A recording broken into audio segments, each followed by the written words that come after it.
नाही, आज कल्याण डोंबिवली महानगरपालिकेतील शिवसेना उद्धव बाळासाहेब ठाकरे पक्षाचे जे आमचे गटनेते आहेत उमेश बोरगावकर साहेब यांच्या दालनाचं उद्घाटन हे अतिशय आनंदाच्या वातावरणात झालेलं आहे.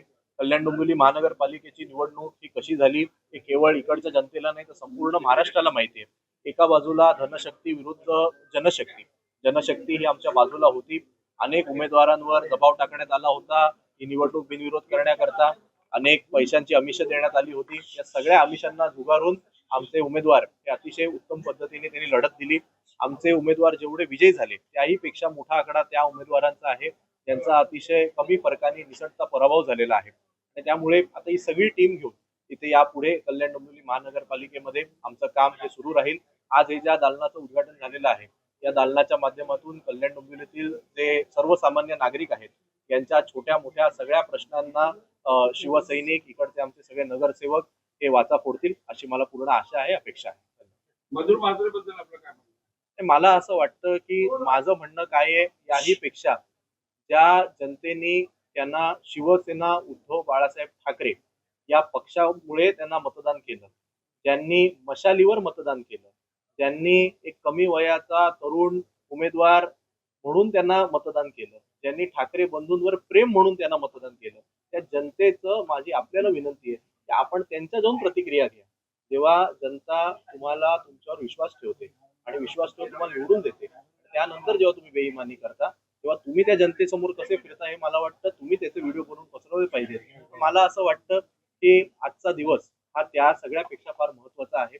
आज मी परत एकदा सांगतो, धनशक्ती विरुद्ध जनशक्तीची निवडणूक होती आणि या सगळ्याला सामोरं जात असताना एवढ्या समोरच्या बाजूनी सत्ता, पैसा, गुंडागर्दी या सगळ्याला सामोरं जाऊन सुद्धा आमचे जे 10 नगरसेवक आज आम्ही सगळे सोबत आहोत यांची जी मोठ आहे त्यानंतर सत्ता स्थापनेपर्यंत सुद्धा जो काही संघर्ष झालेला आहे मला वाटतं एखादा नेटफ्लिक्सचा शो बनेल असा या कल्याण डोंबिवलीची महानगरपालिका आणि सत्ता स्थापनेचा सगळा शो झाला.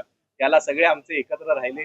उद्धव ठाकरे साहेबांच्या आदेशान्वये सगळ्यांनी ठरवलं की आपण विरोधी पक्षाची भूमिका बजवायची आणि त्याकरता आज सुद्धा सगळ्यांना पाहून एकत्रित पाहून अतिशय आनंद झालेला आहे. मी सुद्धा माझा जन्म डोंबिवलीचा असल्या कारणानं माझं एक वेगळं नातं या कल्याण डोंबिवलीशी आहे म्हणून मी देखील त्यांच्या संपर्कात वारंवार होतो. या पुढे सुद्धा मी जरी आमदार मुंबईतला असलो तरी इकडचे जे काही प्रश्न असतील ते जर मला कधी सांगतील तर माझी देखील जबाबदारी राहील. शिवसेना उद्धव बाळासाहेब ठाकरे पक्षाचा आमदार म्हणून इकडच्या सगळ्या आमच्या नगरसेवकांच्या पाठीमागे खंबीरपणे उभे राहील. विरोधी पक्षनेता मिळणार की नाही केली काय 100% आम्हाला मिळेल.